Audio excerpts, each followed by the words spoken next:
Yeah,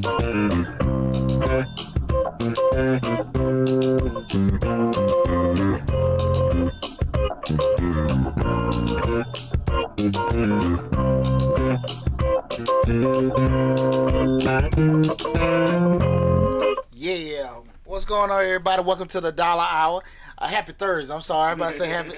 Forgot my happy Thursday, but welcome to the Dollar Hour. I am Deontay Burton, aka Mr. Short Dollar himself. We got an awesome show planned today. I want to share some information with you guys that I think a lot of small business owners or people that be potential entrepreneurs and small business owners need to take heed of, and there's five common reasons small businesses fail. Again, there's five common reasons that small businesses fail. A lot of times people want to go down the road of entrepreneurship, start a business up, or they're currently in business. They make some errors that, you know how it is. Nobody get in trouble on purpose, but they do things that probably, when they look back at it, they're probably one of them dumb moments. Mm-hmm. So I want to discuss those again. So again, if we're talking about five common reasons small businesses fail. What's going on, Trey Nicole? What's going on, Dread the General? I see people coming in and everything.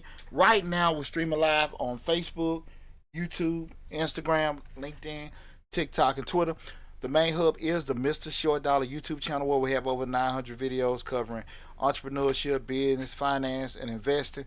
Please, so if you do have to leave in the middle of this show, regardless of what platform that you're on, go to Mr. Short Dollar on YouTube. Get us Mr. Short Dollar on YouTube.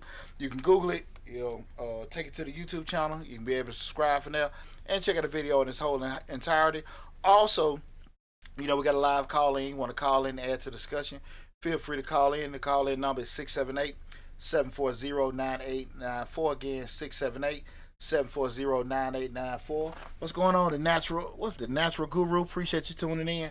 What I'm about to say, man, we just wrapped up tax season. You know, tax season 15th was Monday. That was my 23rd straight tax season. So my company, Majestic Business Service, we did pretty good. This tax season was rough, lad. Well, I mean, it was successful, right? But it was rough, man. Right. And this was my first tax season since my divorce. Where let's go on Sexy Redbone. This was my first tax season since my divorce, where I was just free. Okay. You dig what I'm saying? I went on no kind of boards. I wasn't treasurer, this, that, and that. Okay. So I could just do my business. Yeah, concentrate on your business. Yeah, and we did well, man, and I appreciate everybody came in and supported the business. 23 years in the game with doing that. So I mean, awesome tax season. Still got some people still coming in, but I just want to tell everybody, thanks from the bottom of my heart for supporting, you know, me and my businesses and everything like that. And we've been trying to over deliver over all the years. So yeah, appreciate that. But it went cool. I can't be sad for you having too much business. I'm sorry. Oh no, we discussed that. No. I can't be sad because you got too much business. Well, I mean, I'd be sad if you didn't have any business, but too much business is not a bad thing. That car don't move like it used to. I know, right? Shit. Boy, in my 20s, boy, I could put it in. Yeah, you put it in. You sleep 2 hours and go 22 of them, huh? Shit, my head be needing naps. I can't see it. I can't even see the damn paperwork now. You preach it to the choir. Damn words about that. Shit, man. Damn that. I get one every day. I try to get one in every day. Yeah. Nap. Yeah, but things have changed, and but really, man, we did exceptionally well. So I appreciate everybody that helped us. When we talk about small business can face a range of challenges that can contribute to their failure. Oh, what's going on, Slick? I'm sorry. We sorry. Oh man, I'm sorry. You know, first one gets say what's up to my awesome producer, DJ Lab and Slick 316. and Slick 316. What's up, Rika? I apologize. Reek, my heart in the right place, my mind in a whole nother damn galaxy. He add numbers still, Reek. He add numbers. Damn, Poochie. You know what I'm saying now? I'm sorry. But nah, man, you know, what I was saying, you know, small businesses, they face a lot of challenges, but there are some common reasons why small businesses fail. Mm-hmm. And I think a lot of times what happens, you know, me being very honest with you, because with me, outside of taxis, you know, most of the time, you know, we're doing the bookkeeping and the payroll, but we also do a lot of business consulting, you know, i.e. hence what the YouTube channel, where we give out free information.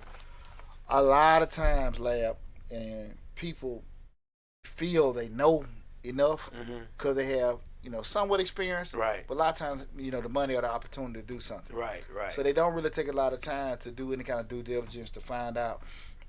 In particular, if they got, is this genuinely a good idea, a bad idea, good opportunity, bad opportunity. and they just move. Okay. And I think we seen over the past 5 years, especially going through the pandemic, you had a lot of entrepreneurs. Yeah, a lot of them. Yeah, a lot. And I think what we have now is just a funky reality. What they call that? The market is correcting. Yeah, it's corrected, adjusted, and we getting back to normal. And I think that's why you see so many people acting crazy about getting Trump in office. I don't want to talk about political things. Well, we get the economy. I think because people getting stimulus checks and all that kind of stuff, and getting opportunities to get loans and do all kind of stuff. Like it seemed like it was better. But at the end of the day, when you want to go down a certain path or entrepreneurship, do things like that, there are certain disciplines and structures. We talk about this all the time in the channel, like outside of money. Right. But that's one of the number one things when we get phone calls to people that see the YouTube channel, the business, how we get the grants, how we can get the money. And people think the money will solve their problem. Right. It's not that. At the end of the day, as soon as you get the money, that shit gonna disappear in a certain amount of time because you still don't know what to do with the money. You don't know how to use it properly. Exactly. And you don't want to listen to somebody that's gonna tell you, because what people tell you what to do is probably not matching with your vision. And I think that's what's happened, man. I mean, you see that right now. One of the biggest things what everybody doing a couple years ago, everybody was trucking. Yeah. Shit. They done bought them overpriced trucking. The rates done dropped. All kind of stuff now. Now everybody back working for a company. Right. You know what I'm. Right. And it's not to laugh at nobody or picking nobody or anything like that. Definitely not that. But that side is that side. You know what I'm saying? Right. Sometimes it's not a jab, but it's just reality. Some folk need to be working, and some folk can be owning. It ain't meant for everybody. True. We can sit here and go through it. Now you can try it. Right. You can try it, but it ain't meant for everybody. Right. You know what I'm saying? A lot of this, you talk about that all the time when you say why the CEO get paid so much, because CEO has to do a lot of things. Well, you got to draft for everybody. Right, You got to, draft, that's the thing. When you start talking about a strategic level, that's a whole different animal. And it's not, if you own it or working, it's not a right or wrong. But you got to, like I always say, you got to be realistic about how you are. Yeah, you know who you are. Exactly. You deal with you every day. Yeah, if you want to get paid when you do it, you need to be working. Right. If you feel like you want to be able to move, do what you're doing, you're okay with getting paid later, and you just doing planting several seeds, you might get handle entrepreneurship, but you got to be realistic. And so what we're talking about, just some of the common reason why small businesses fail. I want to have that discussion with you guys, but not only we're going to talk about it in regards to 5 common reasons small businesses fail, also, most importantly, how to avoid them. Okay. How to avoid them. That's one of the most important things with that. Say hey to mama. Hey, what's up, mama? I just got a phone with mama a little while ago. Why my mama asked me if I'm going to stop at her house when I leave the show? No, mama. Say no, mama. No, mama. I'm going home, mama. Sorry, mama. We not visiting. Yeah. At night, boy. Yeah, I'll see you this weekend. We'll see you this weekend, mama. Well, try to our head, not our heart. There you go. Shoot, boy, I'm tired, man. I got to do some work when I leave here. When we start talking about those 5 common reasons that small businesses fail, and again, guys, feel free to call in. The call-in number is 678-740-9894. Again, the call-in number is, call the show, not the phone. The call-in number is 678-740-9894. Right. The first one I want to talk about, and it is, a common thing with a lot of people, and that's insufficient capital. And this includes realistic financial projection. No, I'm sorry. Many small businesses fail due to inadequate capital or poor financial management. And a lot of times, those things, when you sit there and say, okay, I want to start this particular business up, be it, construction, service, restaurant, whatever, you know how much money it's going to cost. Or you have an idea. Or none at all. And I think most people really don't have any idea at all. They just look at potential investors and whatever.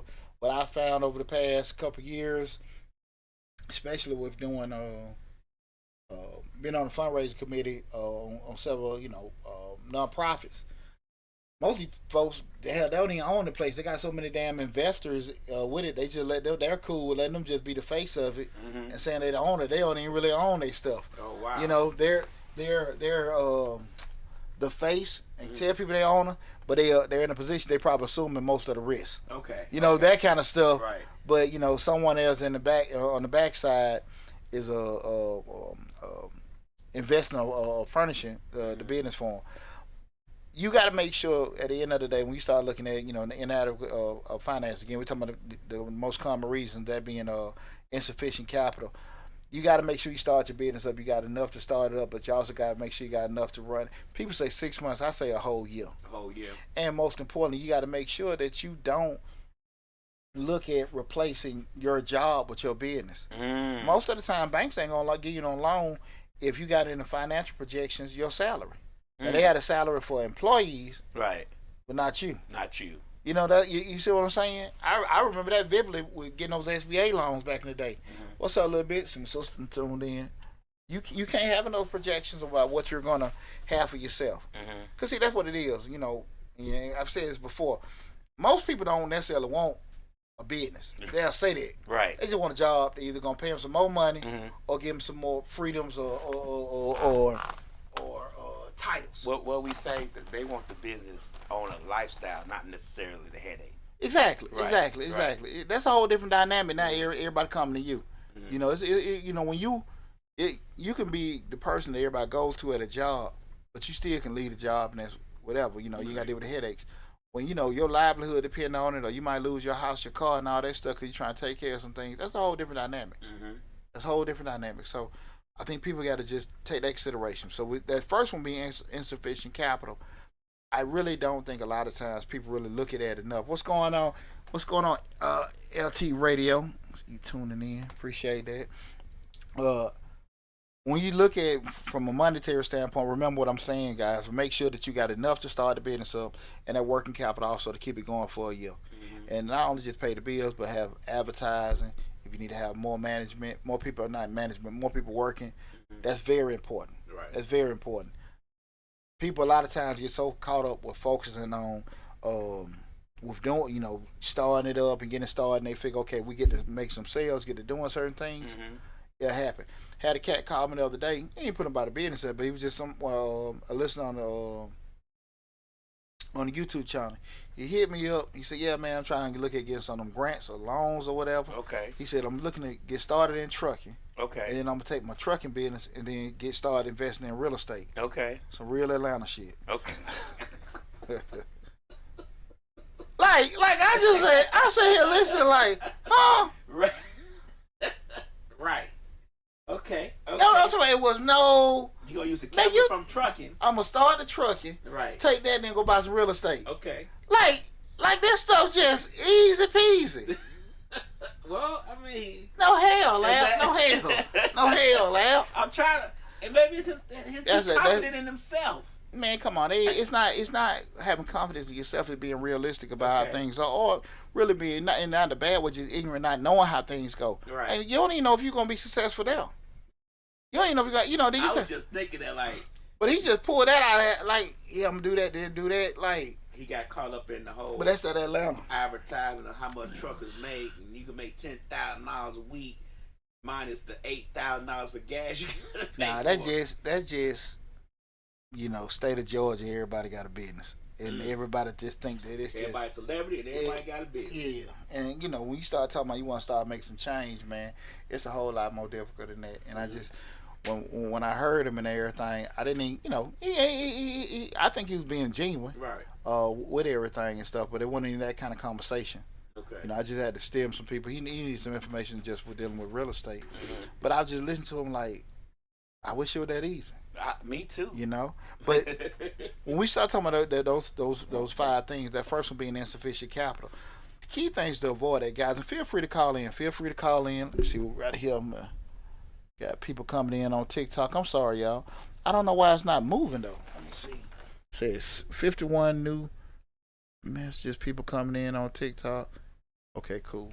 I don't know. Okay, cool. At least at that point. The ways to avoid it, we start talking about money, insufficient capital. The first one you got to make sure, and guys, feel free to call in 678-740-9894.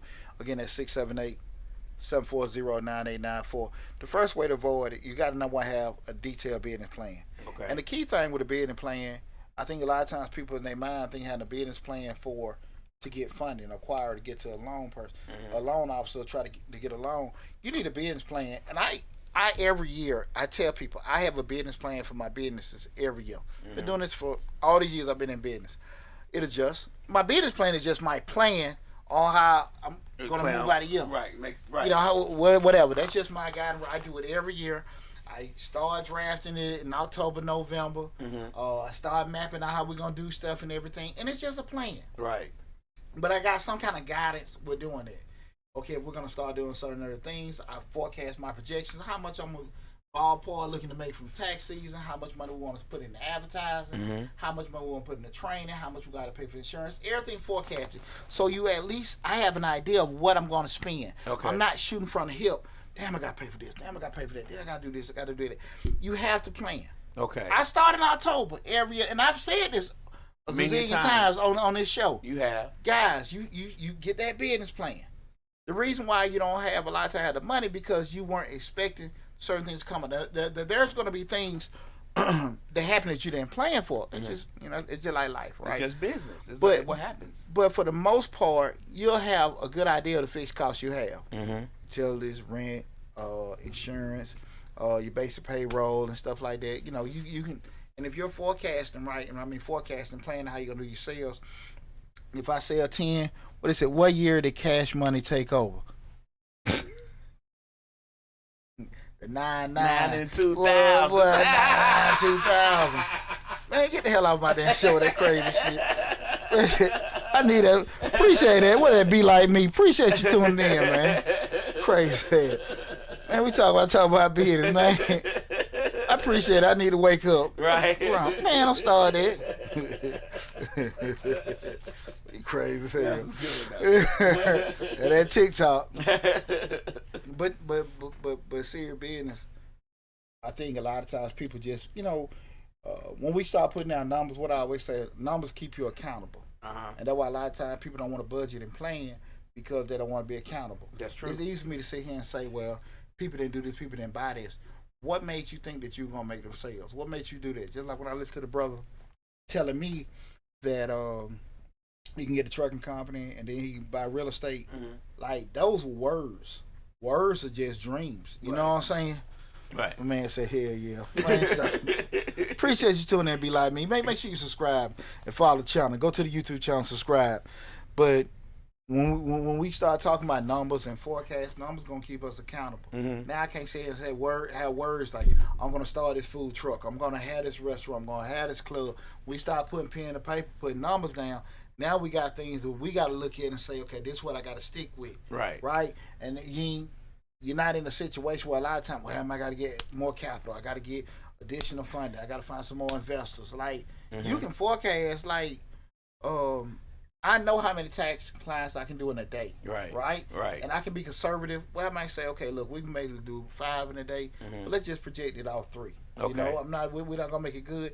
Now, when I'm sitting here projecting off 3, I can sit here and calculate 5 days out. Even though we might be more booming, what is the cost associated? I can project all that kind of stuff, right?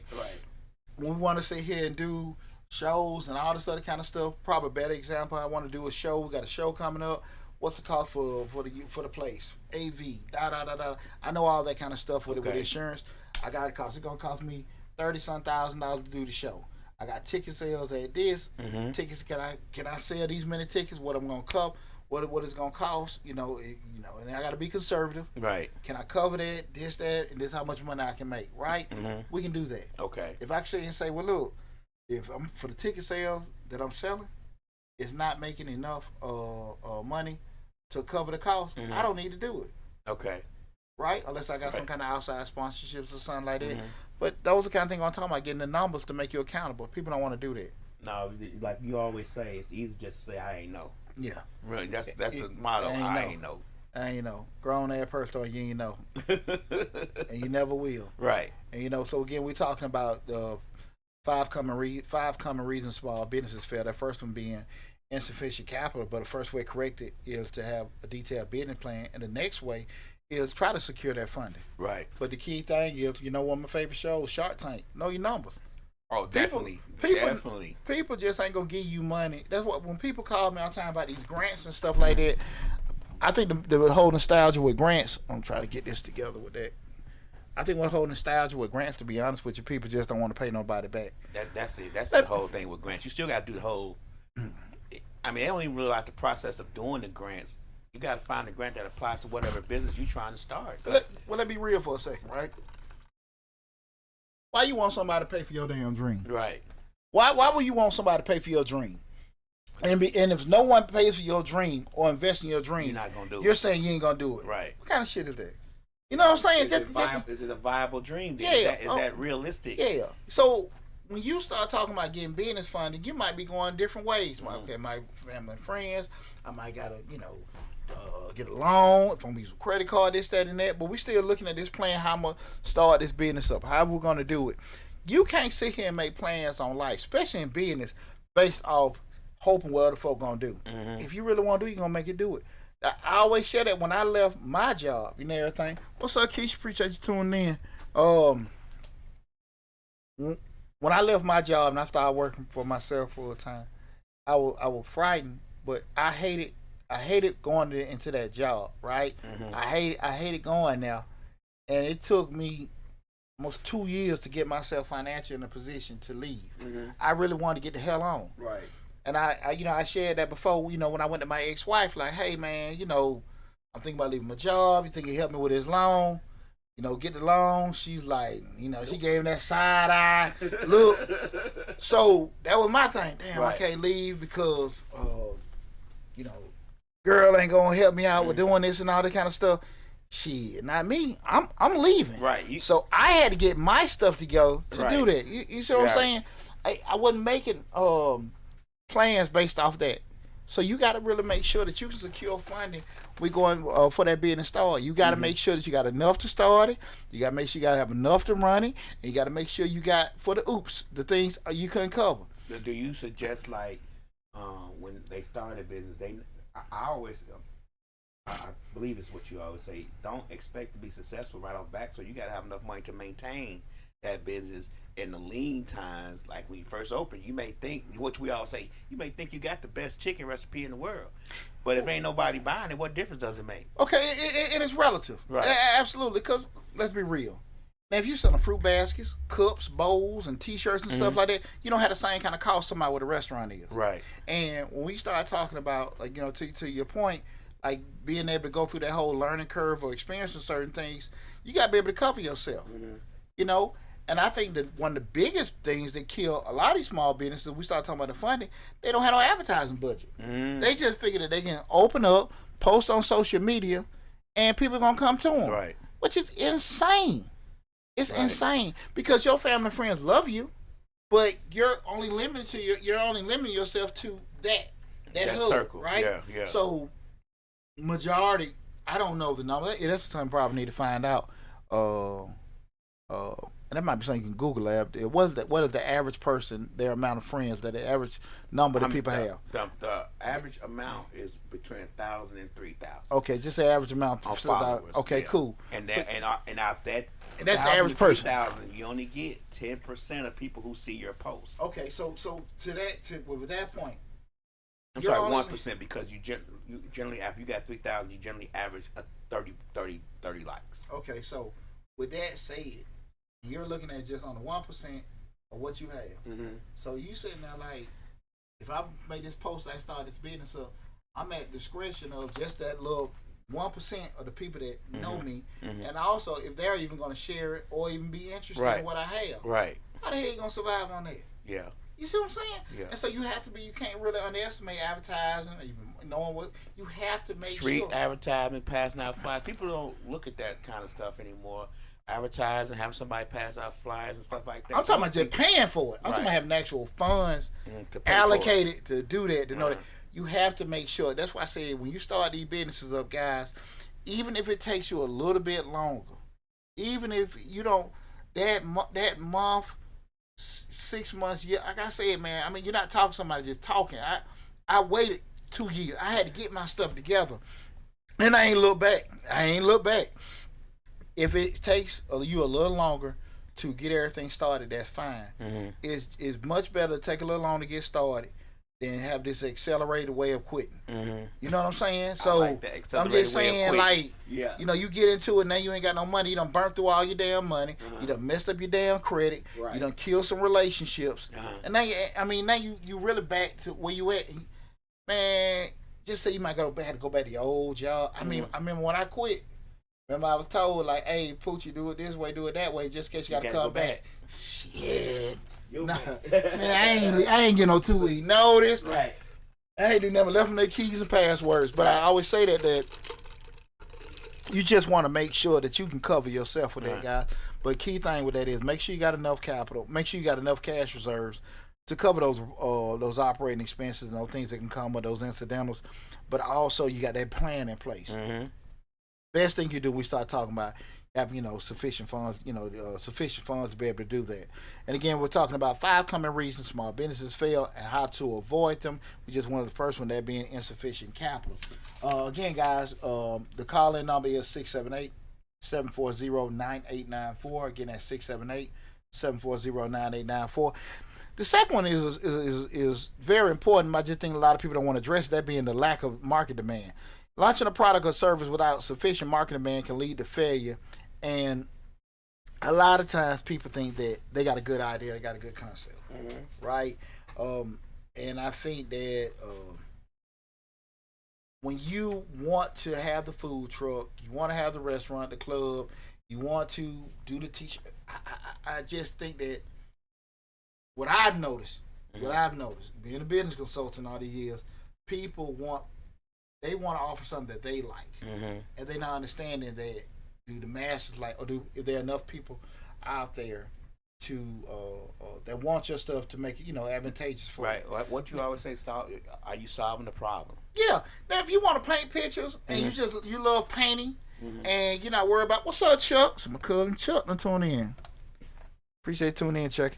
When we start talking about that lack of market demand, what I want, like I said, the artist, he want to paint, cool. And if he got people that coincidentally like his artwork or like her artwork and stuff, and they want to buy it, great. But if you just had the love for it, you want to do it and it's therapeutic, that's great. But when we start getting into business, this is what I'm being real with you, Lab. So many people get into business what they like. This is what I think looks cute to me. This is what I want to provide. But what you like, it just fits your taste. Right. Right? Right. And even the people that do like it like you, will they be able to pay, will they be able to or interested in paying a price for it that will make it advantageous for you? You see what I'm saying? To cover your costs. That's why a lot of people, I think, don't look at it.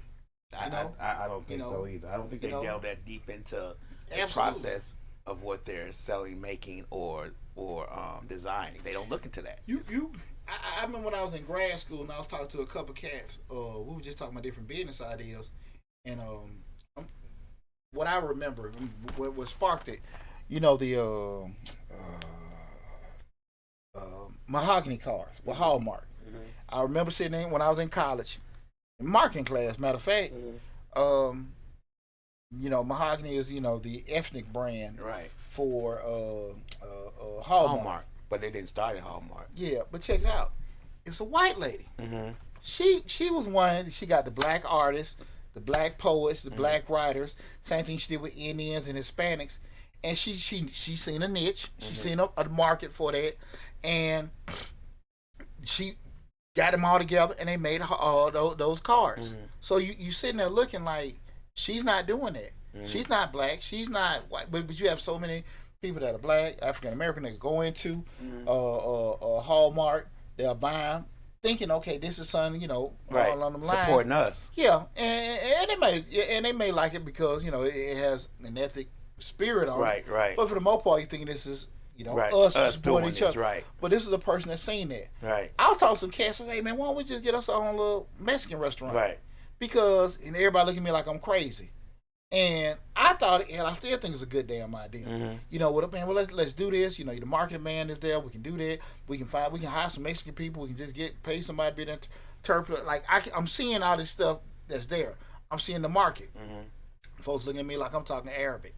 The funky thing about it, when we in the neighborhood, right?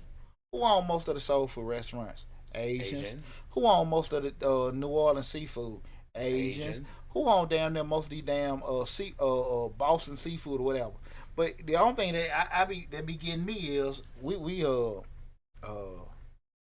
did catch my guard that the whole phenomenon about 5 or 6 years ago, putting crabs, butter, and Obey in a bag and charging $40. Right. Now that blew me away. That shit. Right. I can get some Obey seasoning, some crabs and butter, and charge $40. What they call that place, the crab something. I want to say the name, but every crab, you got a juicy crab, a pretty crab, tasty crab. Right. That's what I get for going to college. I ain't know where in the hell. I would have thought plastic garbage bag. Put it in a garbage bag and charge $40. But put look, a crab, potato, or onion. I'm dumb as hell. On that story you just talked about, Ms. Mixlock posted a story about the guy who created buffalo wings. How he had his sauce, just tomato-based sauce, and he, put it on his wings. And I forget where it was at. I want to say it was in Chicago. It was in Chicago. Mm-hmm. He was putting in his wings, but he didn't know how to secure it or, copyright it or whatever it may be. He owned the business, but as far as the intellectual possibility of the wings, he didn't. Mm-hmm. So he was friends with this white guy who was credited with the wings. The white guy took the wings with him and his wife, and they did the stuff to get the patent and all that. And now they're the ones who credited with the wings, and he's not. You get what I'm saying? Poor fella. Right. But that happen all the time. Hey, right. Man. But you get what I'm saying? Like, the idea that is worldwide now, everybody eats buffalo wings in some form of fashion, was started by somebody who you don't even hear about no more when it comes to that. Well, I don't mean sound low down. Anybody who come up with it is who can deliver. Right. You know what I'm saying? that real talk. Right. When I started my cleaning business and everything, what's up, Little Bit? Little Bit said, no, thank you. What you talking about? What you talking about, Little Bit? When I started my cleaning business, I had a partner of mine was talking about it for a while, and he was just saying, the money you could make and everything like that. But I knew he was running his mouth. Right. So, I went on. I know me. Like, man, hey, I left him in the wind because I knew he wasn't going to do it. Right. But, when I started, looking and doing, hey, let me get these contracts and stuff like that, his mind went on that. Right. He was just, and he because I know he was doing a part-time thing. Hey, man, I know how how I think. Right. I went past it. Okay. He never did say, hey, man, you took my idea, but like, man, come on, dog. Right. That wasn't your idea. Hey, you were so stuck working, working with a wife. Well, they telling you, hey, man, you can come work for us. He looking at the money they were making with them. He didn't have, I really don't believe he had in him to push that further. Like, and then just keep it real, I wasn't stopping him. Right. I wasn't taking a contract. You were talking. But I just say sometimes I'm a big proponent. Just because you come up with an idea, it don't mean you can deliver on it. Right. That's just how that is. I ain't doing that original tax preparation, to clean the business, to still anything I done did ain't been nothing original. I've never been and I never said I've been an innovative person or creative person. I just know how to just make things happen. Right. And I just been blessed to do that. But when we start talking about that market demand, you got to make sure two key things to avoid that lack of market demand. Again, we're talking about five common reasons small businesses fail, but also give a solution how to avoid them. We said that lack of market demand, you got to do some kind of market research. If you're doing surveys, you're just doing testers, spend a little time out there trying to figure it out. Some of your most successful businesses, when you even look at those Fortune 500 companies, one of the reasons why a lot of them are successful is because they put millions of dollars in research and development. Right. They want to find out, put a test, out there. I've seen too many times where you see the new Coke flavor. What they got now? The cinnamon Coke, spice Coke, or whatever. But something like that. But they got that tropical. Yeah, but they got people on the street testing it out, see what they like, get a taste for it. Certain things. You have certain soft openings at restaurants and stuff like that, just to see what people have. Hey, what y'all want to have? Because you can sit here and just have and most people that are seasoned in them business, they understand that. We open this restaurant broad. We might, we want to have 8 items on our menu. Mm-hmm. Let's have a soft opener too, where we got 15 different things. Let's kind of get an idea or barometer of what people like, and then we can go from there. When McDonald's started, they had 4 items on their menu: a shake, hamburgers, French fries, and one more other thing. I think it was hot dog. And when they first started, when they first opened in 1954, 55, Was that just what they were offering, or they were getting intel? that was just what they were What offering. offering? They was already open, you know, the brothers who kind of started McDonald's before Ray Kroc took it over. But that's all he had and he had people out the door. Really? But he only had those hamburgers, French fries, and milkshakes. But you get what I'm saying. Like, you got to get a feel for what people want. Mm-hmm. That's what I'm saying. I don't have time or money to lose. Mm-hmm. So when we start trying to just do some kind of market research to find out what people want. Would this be a viable location? Would this whatever? And you might just say, okay, look, we want maybe put this Hispanic restaurant. I'm not Hispanic, Mexican restaurant there. We may want to have the reggae bar or something like that going.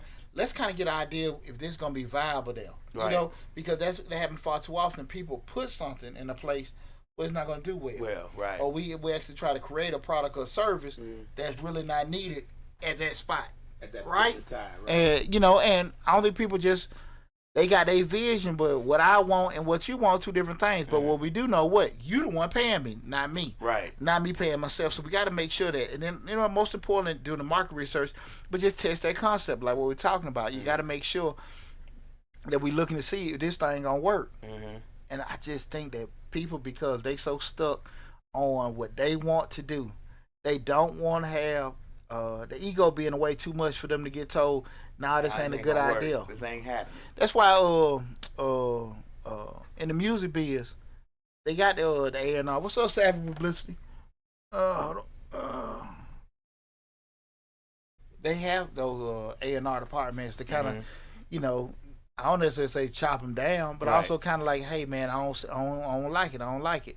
Now we're in a world now where more people putting their own music out. We're doing it, but I think we also kind of see a lot of people that isn't going through artist development, right? And see how they can't interview, they can't. It's a lot of things they do miss out on that you probably wouldn't see. Years ago, the people that had, A&R to kind of go through some kind of development. Right. But you got to make sure, again, do that market research, but also testing that stuff out to see if that stuff going to work, right? If it's viable, if it's even worth the investment. There been plenty of things I've done over the years, like, let's just try it out. We tried to do it, dog. That wasn't my lane or whatever. Right. It don't work out for me and stuff.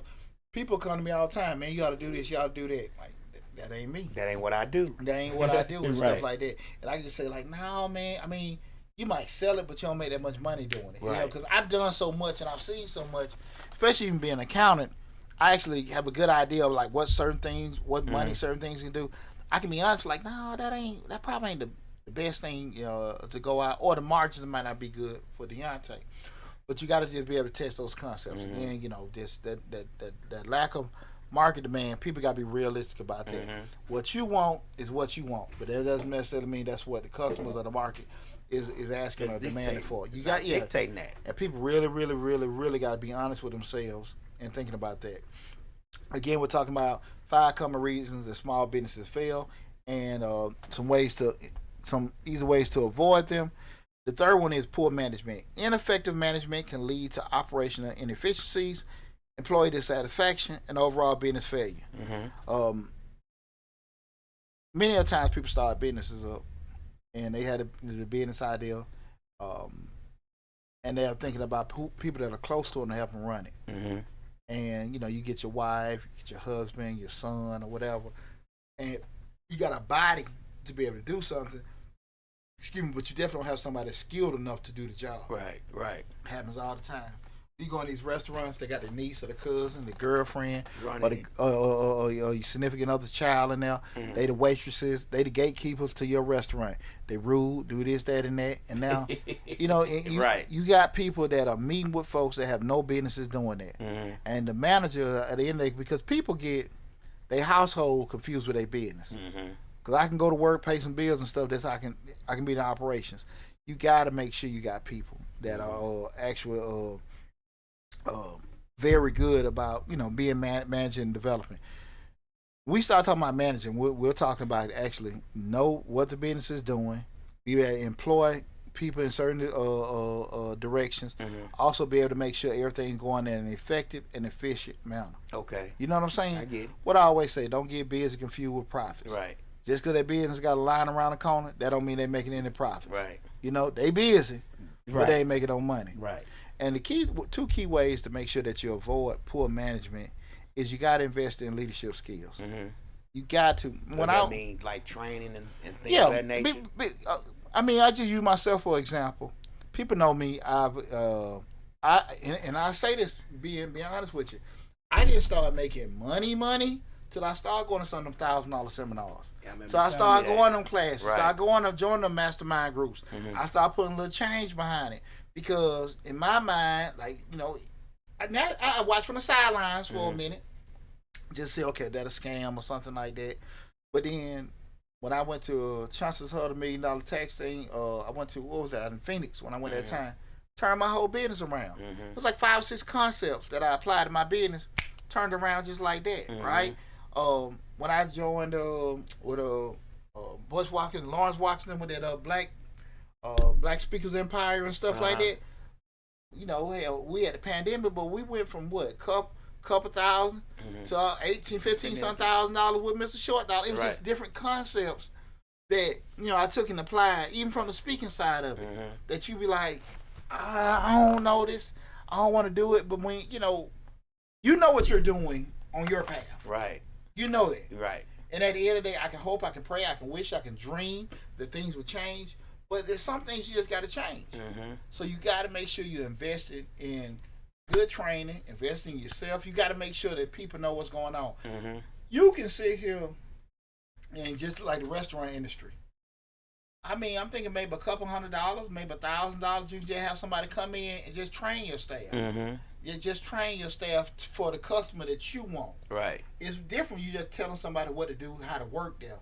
This is what you do. Greet them, put it in the computer. But etiquette. Etiquette, yeah. You know what I'm saying? Just how to talk to people. Serve from the right.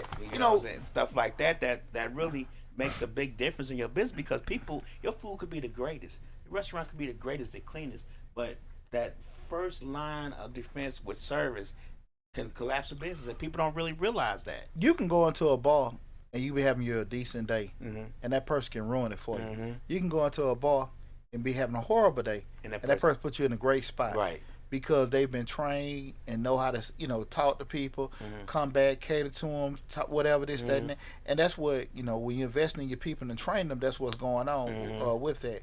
And I just think a lot of times, because there's a cost associated, people, kind of like myself, would always say this in regards to, we talking about management with doing it. You don't need an accountant to get started with your business. Okay. You don't need me. Right. Most time you need probably maybe the insurance guy to get that, but you don't necessarily need that attorney. You don't need that accountant. But so if you don't do it, what people every all the time, you think they'll get their own QuickBooks. Don't know nothing about bookkeeping. Right. They don't even keep their own checkbook. Right. They don't even keep their own damn checkbook. Right. But they figure they can get QuickBooks and they can do it themselves. They don't know nothing about assets, depreciating assets, scaling things. They don't know anything about it. Invoicing, forecasting, budget, none of this. Right. None of it. None of it. Right? But they can do it. Just like we just talked about earlier about everybody on social media. I know my rights. I know the laws. No, the hell you don't. You barely pass social studies. You barely pass social studies. How the hell you know the laws? Right. Huh? But now I know the laws and all that kind of stuff. Come on now. You ask a person for like I said, the statute or wherever it comes, wherever, they couldn't tell you. They couldn't tell you. Yeah, but they heard somebody on YouTube talking about your rights and stuff like that, or their cousin a lawyer. Trust me, that's why. Listen, just because there's no barrier to entry to start certain things, that don't mean you don't need them. Or that don't mean you need to start them. Yeah, but that's why I say the lawyer is not necessarily. I mean, the lawyer or the accountant is not need to get started. But when stuff happens, you got to pay them all kind of money to recover certain things. So we got to make sure that poor management, you got the right folks in place. And investing in leadership skills is very important. The second thing is establishing clear processes. I say this all the time. People, and that's what, one of the biggest things that we do in the off season outside of tax season is, help businesses create systems and processes and stuff from the intake, processing, getting everything done, outtake, follow up, and all that kind of stuff. There's a concept with everything, with doing that. when you don't have those kind of things set up, like you just in business, we just working. Right. You ain't got schedules set up. You don't have SOPs, standards of operations set in place. You don't have different regulations set up for your business. You don't have all that stuff set up. How you doing? From a marketing standpoint, your checks and balances. What are you doing? These are the things you need to get done through the year. And these are the 5 things got to get done. Do you have certain checks during each month to make sure that stuff's in place? So if you are regulated by a county or a state or any kind of governing body, you got stuff in place. But because you're constantly checking it weekly, bi-weekly, monthly, quarterly, you got all this kind of stuff. Systems got to be in place. Right. That's one of the biggest reasons folks don't have it. So now you don't say here, now you don't have none of this stuff in order. You scrapping, you don't forgot where it at. Huge mistake. Huge. Because most time people, they I would say you just don't think about it. But that's why you're able to go to work every day. Work most time. Now I want to say everybody's special. Everybody's special. Don't get me wrong. But at your job, most time it's real. Let's keep it real. It's plug and play. That's it. Plug and play. You might need to have somebody with a little bit more experience. They know accounting. They know, they know marketing. Certain, but for the most part, it's plug and play. It's plug and play. Right. Because why? The system is in place. Right. It's already established. The system in place. We get you been doing this for 15 years at General Motors. We just need you to come here and do this part, right? And then they're gonna do that. They're gonna do that, and the machine is gonna keep rolling, right? The only time you probably need a little extra with somebody, probably your sales team. That's a little different, right? Maybe sometimes you might need some creative stuff when you advertise and stuff. But for the most part, with businesses, it's plug and play, right? That's why we talked about before the CEOs when they're going at a strategic level, them CFOs. They're at a whole different level because they're planning and stuff like that. So you actually do need a human for that. But everyone else is plug and play because the system is there. That's why the fast food places always have a high value because it doesn't matter who owns it or doesn't own it. It's plug and play with the people. The system is there. And most businesses do not start off, you know what I'm saying? In regards to, is just say you want to have a landscaping business. You out there cutting grass and you out there doing this. You don't have a proper system set up from people calling, scheduling, and all this kind of stuff. And I get it. You got to start off somewhere. I get it. Right. But you got to understand something, too, the system. Because I might feel like you janky. I call you. I'm out here doing some yards now. Man, he might call me back. And then you call me back and I ain't calling you damn back. Right. You know what I'm saying?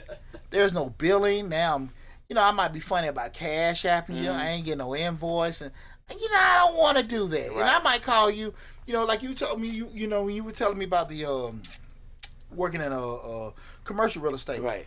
You the area manager. Right. You trying to give me a contract so I can do about 3 or 4 of your shopping centers. Right. But I'm Mr. Cutting in the yard using on my phone cash out, man.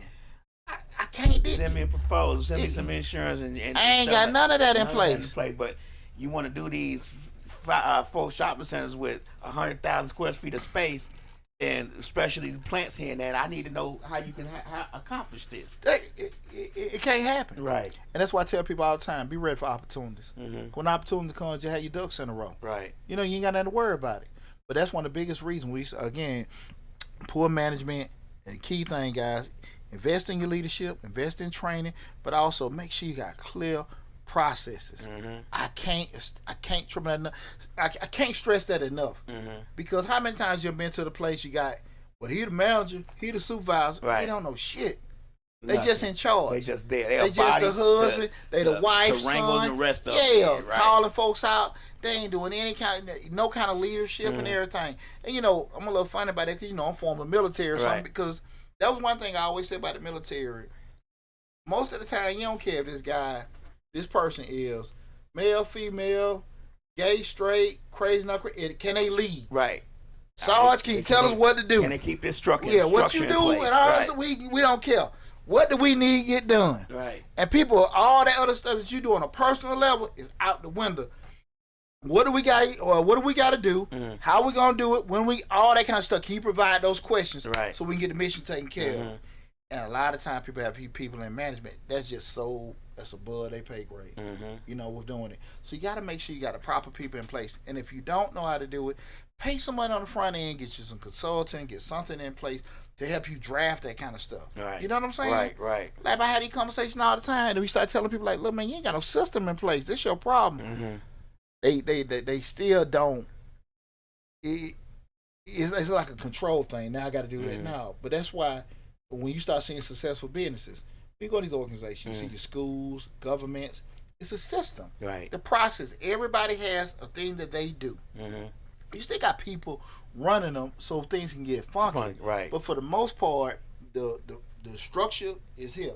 Everything's in place. And that's why I think a lot of times people miss with small businesses. Yeah. They're just that system. And guys, I do have a video on Mr. Short Dollar we did a couple years ago, how to create systems.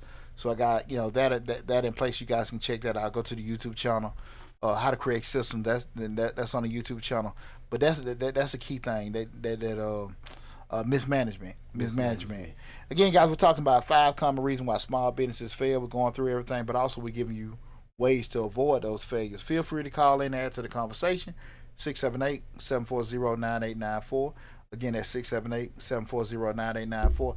I know I got a lot of y'all aspiring entrepreneurs and business people out there. Y'all got questions about business, and I know you done did some things that ain't really worked or whatever. Right. Feel free to call in. Now's You got the time to get that free information. Like I always say, free advice. Short dollar ain't free dollar. Right. I ain't free dollar. This is So your optimal time to ask about business failures. Yeah.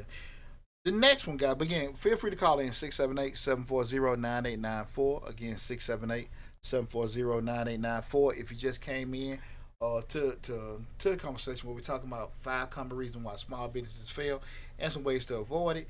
Remember, guys, the YouTube channel is the main hub, Mr. Short Dollar on YouTube. So if you just came in or you got to leave, go to Mr. Short Dollar on YouTube, subscribe to the YouTube channel.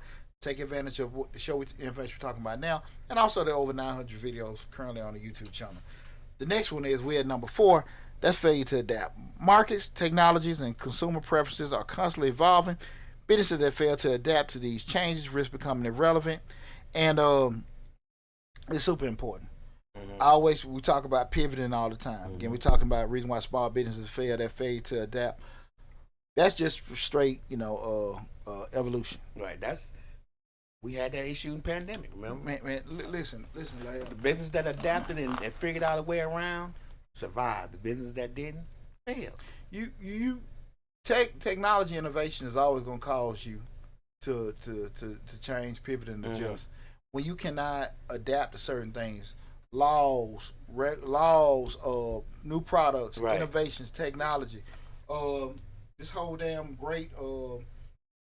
What was the thing? The Great Resignation. Nobody want to damn work no more. Everybody want to Uber and damn DoorDash. Right. All this kind of stuff going on. Right. You got to be prepared for when that stuff happens. Right. And when it happens, how you gonna be able to do it? How you gonna adapt? You got to scale up, scale down.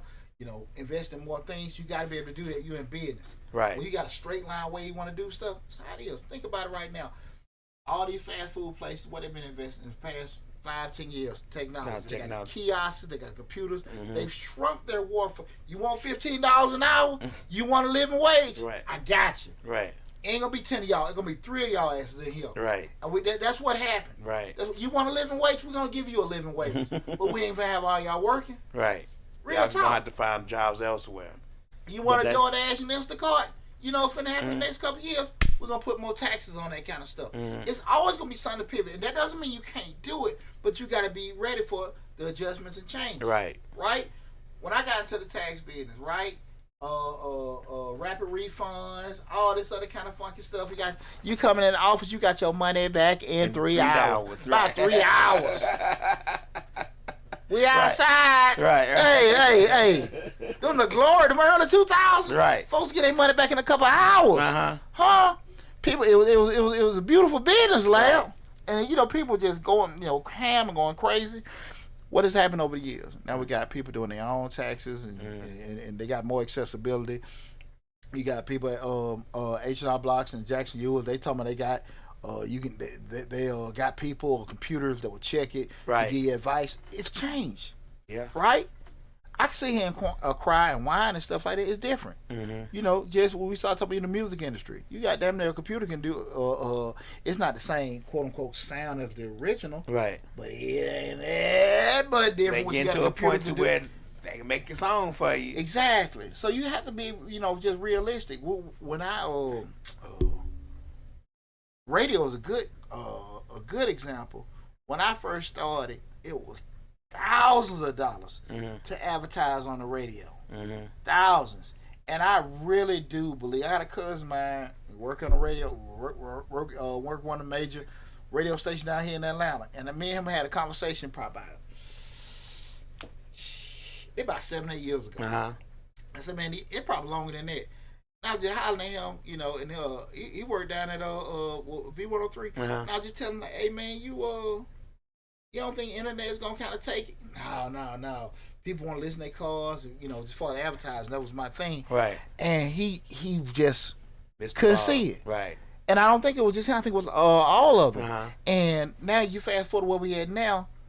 I mean, People still can listen to their cars right on that app. exactly. Even you listen to the radio, like, why the hell would I pay advertising on the radio when everybody can get it on the internet? It's just so much different. Right. And those prices have shrunk. And that was just a clear example of people just really dropped the ball on certain things where you just probably could have been a little bit more forward thinking. You think about the newspaper business, how that was. You know? Absolutely. It was thousands of dollars advertising in the newspaper. Now they don't hardly exist because they didn't adapt to. I'm gonna give a good example of somebody who adapted to the internet as a newspaper business. I really don't want to say the name, but USA Today, back in 2006, 7, they already had newspapers on the internet that you could read for free. Who? USA Today. USA Today? Yeah. Are they paying now to look? Do you have to pay now for a subscription? I think you do have to pay to look, but back then they was doing it for free. Like you can go on USA Today, pull it up, read the paper for that day. You know what I'm saying? And then they'll at the end they'll like, you want to subscribe, whatever, get it at your home or whatever. But back then they were just using it as a kind of an advertising tool. That's interesting. Yeah. I'm gonna tell you a movie that I would tell anybody to look at, just to kind of just give you the perfect example of a business owner and adaptability. Was the Hugh Hefner story on Amazon Prime? That is the ultimate example of being able to adapt and change. And it went from the whole thing when he left. It was an Esquire magazine, started Playboy. He had writers giving articles in, and then they changed it. He was the first one that actually showed. I think most of them were showing top. He started showing the Bottoms, right? and then he put in the centerfold. And then when that started shrinking up, that's when he went and got the casinos. Then he turned around when that started drying up. That's when he got the cable channel. It was always something like when things were changing, he would pivot or whatever, right? But it was an ultimate example of the years when laws, regulation, technology was coming around. Hugh Hefner was very forward thinking, innovative of change and how things would happen, right? When new opportunities came and or things were taken away, how he was able to pivot and adjust. That or even Peaky Blinders, Peaky Blinders on Netflix, man. Just you see over the years how just how things happen. One door closed, you got to make another door. Open. Things change, how to adjust in there. You have to be able to be like that in business. One thing about it, I'm pretty sure some of us might be like that. I'm one of those people that I can juggle, 5 or 6 or sometimes 10 balls at a time. And I know sometimes there are some people that when they're working on something and it change, they lose. I can't do more than one thing. Let me finish this. Right. It's hard to be like that as a business owner because stuff gonna happen. So they say you paying $200 to $500 to run obituary in the newspaper, but it used to be $2,000 to $3,000 to run an obituary in the newspaper. Really? Shoot. I ain't. They still gonna make a change, but it's definitely totally different. I mean, the physical paper now, you really don't see that much. Remember how you used to see those newsstands, had the paper, the magazines, and everything? No, I don't even think you see it. You see it somewhat in stores. Like you might go in Kroger and see the magazine aisle, But for the most part, it's definitely not. It used to be the whole aisle. Now, but the key thing is, I don't even see too much out on Sundays. You know, when you want to get your coupons. Right. But, and then to go back to there's all this stuff electronic digital. coupons, digital coupons now. Nobody do instant coupons. We run that card through, and you get your instant savings. They don't do newspaper clippings that often no more. Now, it's people who still do it, but a lot of the coupons are digital now. But that's the thing I'm saying. Like when we start talking about being able to pivot and adjust. When you in business, guys, you gotta understand stuff gonna happen. If you cannot adapt and overcome, you can't adjust because a lot of things, you know, the laws changes, regulations, opportunities. You know, you got a t-shirt company, vendor change prices, or somebody closed down and stuff. It happens All the and time. how you adjust and react. That's one thing. Most people just really can't handle that. They just can't handle it because their main vendor did this.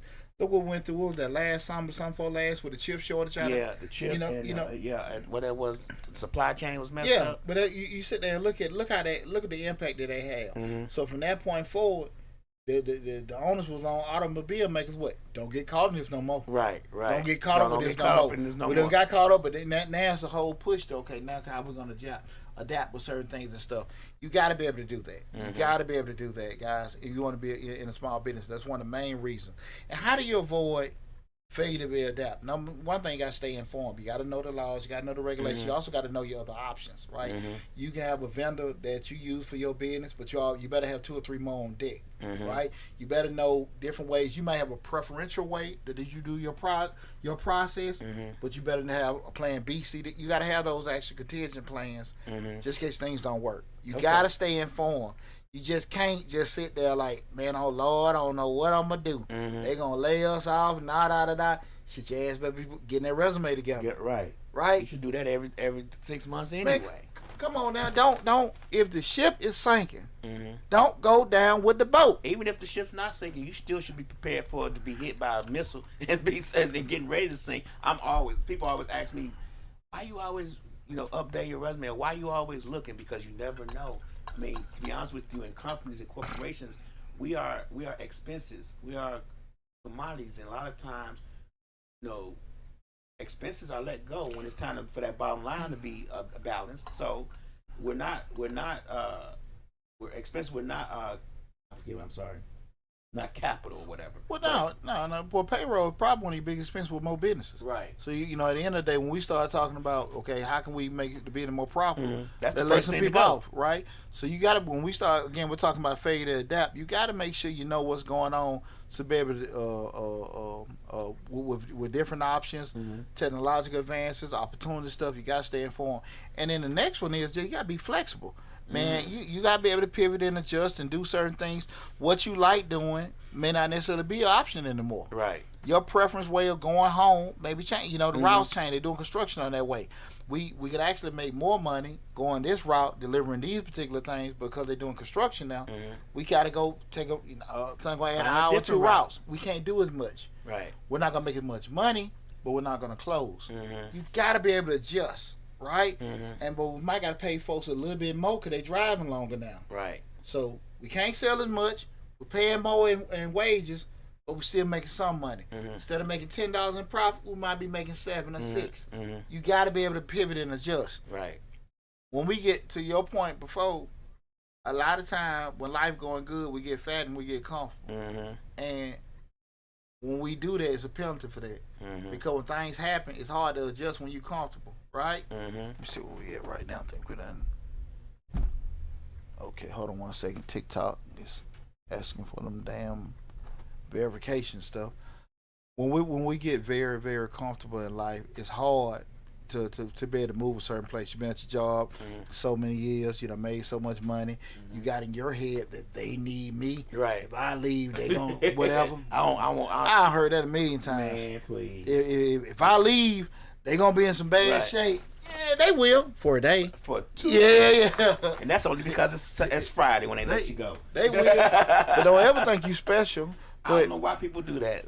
I don't know why people just think that, if I leave, it's gonna be something. I never expect that. I always expect. That's why when I remember I told you a long time ago, there's no decorations in my office. Because when it's time for me to go, all I gotta do is grab my bag and walk out the door. But I think all of us, even job, business, personal. We ought to have them on. We done got comfortable. We get caught off guard when stuff happens. So I don't necessarily say human nature, but experience teaches you to once it happens. Excuse me, hopefully it ain't catastrophic, but just put yourself in a position where it doesn't be as impactful as it was the first time it happened. Because anything can happen, right? So, but that's why you just got to be careful. But failure to adapt, guys, that's a very, very, very important thing you got to make sure that you are prepared for when you're in business, okay? Again, we're talking about 5 common reasons why small businesses fail and also ways to avoid it. So now we're at number 5, guys. And this is very, very important, guys, and that's ignoring marketing and sales. Even with a great product or services, business can fail if they neglect marketing and sales efforts, guys. Now, here's the deal. When we start talking about marketing will, a lot of times people get marketing and advertising, confused. Marketing is who you're trying to get your product to. Advertising is the actual vehicle that you use to get that to them. If it's radios, internet, whatever, TV, that's your advertising, how that's going. The marketing is the actual who. What the pricing and all that. That's what marketing is. And a lot of times, what we just talked about before, you gotta make sure that you develop that actual target audience of product. We're doing. I talked to a client yesterday, like, hey man, you trying to sell something, but you need to work, find out who you trying to, sell it to. Who sell it to, right? And focus your efforts on that. Everybody don't want your product or service, right? But you're pushing your promotions for everybody to see. Don't waste time to do that. I'm gonna give you a clear example. On my phone, if I go on Facebook, I can look and see other tax businesses, and they're advertising because probably in their Facebook tags, they probably put in tax businesses, this, that, and that, whatever. When I market mine, I put exclude tax businesses. Okay. That way, I'm not marketing to the people that are already in my business. Right. I get so many of that on my phone, and I know these folks ain't thinking. Right.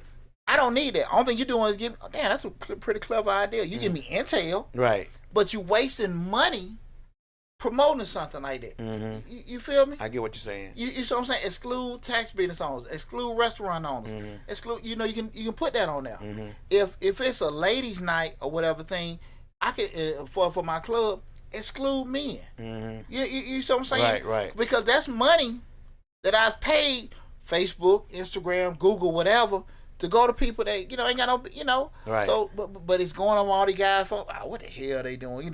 Because I also got R&B lovers and this, that, and that. But the guys getting what the hell I'm getting about ladies' night. They got a male review. Right. That's money I'm wasting. Right. I get what you're saying. You see what I'm saying? Right. You got to make sure that marketing strategy. You got to make sure you spend time finding out exactly where it's going and everything like that, because it go back to old school way. I done heard folks. Hey man, Prince of Flies out. No, hell you don't. Not now, 2024. It still works. That ground game is don't exclude the ground game. I'm not gonna discredit guerrilla marketing techniques. Yeah, guerrilla marketing is still a viable marketing technique, because you think about this. I support guerrilla marketing because you're putting a face in front of, and then let me get it right. Let me get this right. You don't just put anybody out there. You put people that that you've grown. You can talk to them before you put them out there, but. Think about this. When you at Walmart, AT&T comes up to you and asks you, hey, you got phone service? That's guerrilla marketing. Lab, I'm not disagreeing with you. You have instances where that'll be viable. Okay. But the vast majority of them, you don't need to have your ass out. You know what I'm saying? If I'm a carpenter and I'm a painter, I don't need to be walking around handing out stuff. Okay. I need to. You need to have it on side of your van, though. You can have it on side of your van, but we're talking about, but for the most part, you need to be having on advertising. And I'm putting in a couple $100 in probably a 5 to 10 mile range of my office. I got this surface area. I need to have that in place. I don't need to be sitting there. If I'm a painter or a plumber, I don't need to market all over Georgia. Right. If I'm sitting there and I'm 1 or 2 man operation, I got my spot. I draw my little 25-mile radius. Shit, I think we can go 10. Okay. And just go right there, and I put all the money right then and there, and we'll go from there. Okay. Because I'm just saying that even with my tax business, I do online marketing no more than 5-10 miles from that Riverdale office. I'm not running. If you live in Valdosta. Hell no, north of 20. Uh-huh. You're not in Alpharetta getting my marketing. Okay. You're not really in Atlanta getting my advertising Right. because you're not. People not inclined to do that. Okay. If I can only service 300 people, Mm-hmm. just say 100 people, anywhere from 100 to 300 people at the tax office, right? Over that 4-month span, Mm-hmm. I can get that by my Riverdale office. Right. Those are people right there in Riverdale are fed. That's enough to make me fat. Mm-hmm. I don't need to advertise that. So why am I going to spend money trying to get people in Atlanta? I get that what makes you're saying. sense. Right. So I'm just saying. So people just got to be realistic about. I don't need to get all that. Mm-hmm. But that's why I said we're having that marketing strategy in place. Mm-hmm. You know what you're trying to do. Spend some time with doing that. The second one being that sales.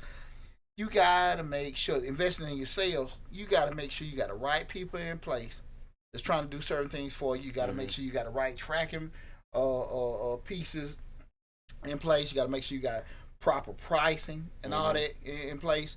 You throwing out an arbitrary number. Think about it like that, lad. I'm just look at it. I would bet money. Call in 678-740-9894. Again, that's 678-740-9894. I bet majority of the people that I hear selling damn plates have never, majority of them, not all, but a majority of them don't have a cost per plate list. Analysis. Right. Yeah, I bet they don't. They're throwing out a number, Right. and they don't even know they're making any money. Right. It looks like they making money because they got money in their pocket, but you don't know how much did you spend. How much was that chicken? How much was that chicken you had to buy? And this is what folks will say. I spent $500 on ingredients. Mm-hmm. We sold the place for $700. We made $200. So I'm cool. But in actuality, they didn't make two. Why? They take care of food. They not accounting for food, fuel. Mm-hmm. They're not accounting for plates. Not they mind about the place where they bought the food, but they're not accounting for fuel. They're not accounting for people. They're not accounting for time. You know what I'm saying? Like Right. all They this other kind time. of stuff. Yeah, their time. Was doing it. If you start doing it, now the margin getting smaller. Mm-hmm. So is it really beneficial for me standing over 8 damn hours, really Right. selling, and that margin may shrink to $100? Is it beneficial for me to make that $100? And actually, when you think about it, I was cooking before I got out there. You know what I'm saying? Right. So 8 hours selling, probably another 3 or 4 on top of that. So we probably talking about 10 to 12 hours altogether, just for $100. People, I ain't know when it happens all the time. All the time. Happen all the time. You know what I'm saying? Just Right. understanding that you gotta have proper pricing in. You selling for 40, you might sell for 75. You might need to reduce them costs, whatever we're doing it. Most time people don't necessarily do that. It's a cost per, right? You know what I'm saying? When we start talking about anything you do, you gotta look at that. And then we start saying it cost me $20 to make the plate. I'm selling for 40. Now I got 20. Can I sell enough of that $20 margin? Can I sell enough of them to cover my fixed costs? The kitchen I had to make everything in, the insurance, the advertising. Now I got to cover that. Right. I mean, I'm gonna be real with you, lad. The vast majority of people out here that in business, they ain't did nothing to replace Ain't their did job. none of that. They just replaced their job. Oh, With wow. the money they done made, Mm-hmm.